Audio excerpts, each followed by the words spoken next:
We're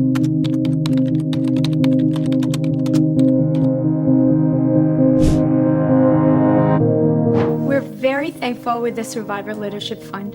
Thanks to your support, we have been able to bring prevention, healing, and justice to children who were living unthinkable, unspeakable horrors every day. But most importantly, your support is helping to create hope in a world where we often feel so hopeless. Survivor Leadership Fund's generous support has been incredibly helpful, especially because it's been unrestricted funding, and which has allowed us to use it where it's most needed and where it will create the most impact. We are very happy to share some of the things that we have been able to accomplish in the 1 year of receiving the support.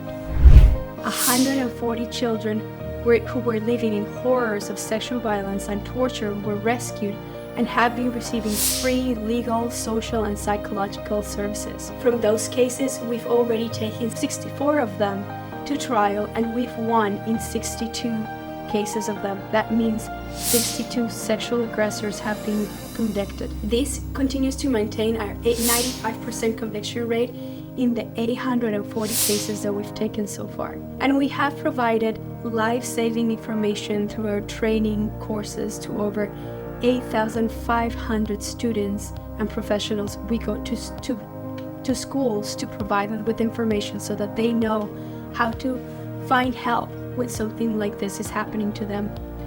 With the 140 newly arrived cases, plus the 360 of the children from previous years, we have provided services to 500 children. They have all enjoyed our healing activities, including dance, art, therapy, music, individual therapy, group therapy, yoga, self-defense, sports, and much more. The Survivor Leadership Fund has been transforming tears into smiles every single day. Thank you so much. The core of our 2023 prevention work was elevating survivor voices in key leadership and decision-making arenas. And it was an amazing year. Before anything, I would like to thank the Survivor Leadership Fund for enabling us to engage with survivor advocates throughout the entirety of the year. Without your support, we wouldn't have come this far. In January 2023, we won a landmark case before the Inter-American Court of Human Rights. This case just happened to be the case of our founder and CEO, Brisa de Angulo, and it took her over 20 years to reach the court. And her claims were for the rape and torture she suffered as an adolescent girl. And along that long journey, she endured murder attempts, kidnapping attempts, arson of her home, the stoning of her home, attempted poisoning, stalking, government-sponsored smear campaigns, and actually a lot more. So it came at great personal cost, but we won. And the case is unique because the court did two radical things. The first thing it did is it created heightened standards for legislation and policy related to child sexual violence.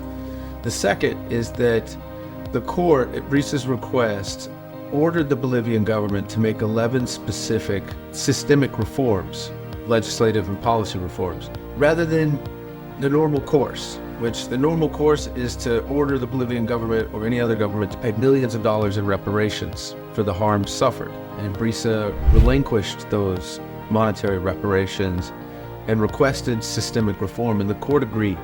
And so many human rights advocates consider it the strongest judgment in the court's history. And before the court, Brisa said boldly, she said, "I want change. I don't want a cent from the government." This has created an amazing amount of opportunity, and to begin taking advantage of these opportunities, throughout the year, we rallied survivors throughout Bolivia to begin pressing for legislative and policy changes, the specific ones that the court ordered. And right away, because of this pressure and because survivors' voices have been elevated, the Attorney General's Office of Bolivia, the Ministry of Justice, as well as the Judiciary, have all signed agreements with A Breeze of Hope to train the nation's prosecutors, police, and judges. And this is all because survivors have rallied together and have made themselves heard. And when that happens, it is very powerful. The second is that this year we also expanded our annual August 9th walk in solidarity with child survivors of sexual violence. And it has been amazing, the outpouring of support. So our focus was uplifting survivors' voices, and we expanded from Bolivia to include 4 additional countries, which were Honduras, Chile, Argentina, and Peru. And in each of these countries, survivors organized their communities and their municipalities, and it resulted in outpourings of tens of thousands of people coming to show their solidarity. And it was so impactful that now the legislative authorities of Honduras, Chile, and Peru, and Argentina are all working to pass legislation to make August 9th their national days in solidarity with childhood survivors of sexual violence. This is just, I think, the beginning of so much good work, more work to come, and we're excited. So thank you so much for your wonderful support this year.